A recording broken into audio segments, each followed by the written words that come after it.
आज हम लोग सीखने वाले हैं 5 से भागा करने का ट्रिक।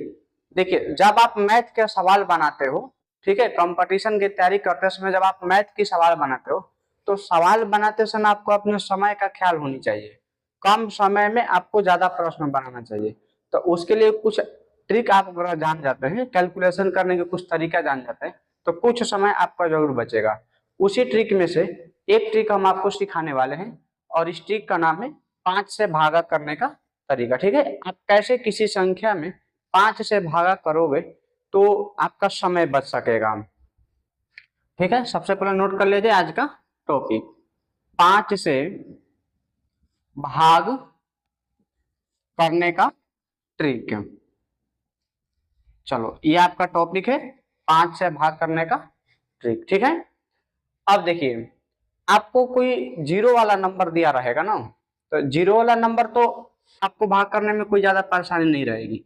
अब जैसे 200 में आपको 5 से भाग करना है, तो एक जीरो आप हटा देते हो, ये समझ लो कि 20 है, तो ये 5 से कट जाएगा 4 बार में, और आप इसको लिख सकते हो 40।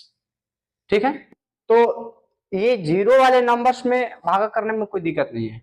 लेकिन आज हम लोग बात करने वाले हैं वैसे संख्याओं में 5 से भाग करने पर जिसमें जीरो नहीं रहता है।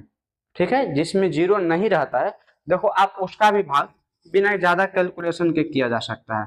जैसे आपको 32 में 5 से भागा करनी है, आपको 32 में 5 से भाग करनी है, तो आप कैसे भाग कर सकते हो? देखो, यहाँ पर ये आंसर हो जाएगा 6.4। तो आप इसका आंसर डायरेक्ट कैसे निकालेंगे, ये जानने के लिए आपको दो बातें अपने दिमाग में रखनी होगी। पहला ये है कि जब किसी संख्या में 5 से भागा किया जाता है, ठीक है, जब किसी संख्या में 5 से भागा किया जाता है, तो उस संख्या में 2 से गुणा करना चाहिए। उस संख्या में क्या करना चाहिए? 2 से गुणा करना चाहिए। और दूसरा नियम यह है कि इकाई अंक के बाद दशमलव लगाना चाहिए। इकाई अंक के बाद क्या करना चाहिए? आपको दशमलव लगाना चाहिए। देखिए, यहाँ पर हम नोट कर दे रहे हैं, किसी को नोट करना होगा तो 2 से गुणा करें, पहल का है बात। दूसरा का बात यह है कि इकाई अंक के बाद, इकाई अंक के बाद दशमलव लिखें। ये दो बातें अगर आप अपने दिमाग में रखते हैं, ठीक है, इकाई अंक के बाद दशमलव लिखना है आपको, ये बात अगर आप दिमाग में रखते हैं तो 5 से भागा करना बहुत आसान हो जाएगा। जैसे देख लो, अगर आपको भागा करना है इसमें 134 में 5 से आपको भागा करना है, तो आप 5 से भागा मत करिए, 2 से गुणा करके लिख दीजिए। 4 दूनी 8, 3 दूनी 6, फिर 2 एकम 2, ये आ गया। और इकाई अंक के बाद क्या कर लो? दशमलव लगा दो। इकाई अंक के बाद दशमलव लगा दो। ये आप ट्रिक अगर सीख गए होंगे, ठीक है, तो आपका काफी समय जो है वो बच सकता है। ये कोई जरूरी नहीं है कि इतने छोटे नंबरों के लिए ये सही है।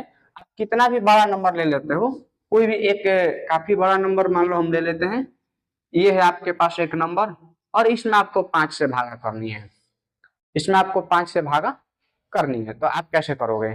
तो आप क्या काम करो कि सभी नंबरों में 2 से गुणा कर दो। ठीक है, तो 2 से गुणा करके लिखा जाए, 2 दूनी के 4, फिर 9 दूनी 18, और एक आपका हासिल हो गया, फिर 2 दूनी के 4 और 1 5, 3 दूनी 6, 8 दूनी 16, 3 दूनी 6 और 1 7। तो ये सभी में 2 से गुणा करने पर आ गया। और इकाई अंक के बाद आपको दशमलव लिखना है। इकाई अंक के बाद यहाँ पर दशमलव आप लिख दीजिए। किसी को कोई परेशानी नहीं है? आप लोग 5 से भागा करने का तरीका सीख चुके हैं। चलिए, एक प्रश्न हम आप लोगों के लिए दे रहे हैं, और जो लोग सीख गए हैं वो लोग इसको करके बताइएगा कि आपको बनाने आया है कि नहीं आया है। 13 और 12 बटा में 5 है, इसका आंसर क्या होगा?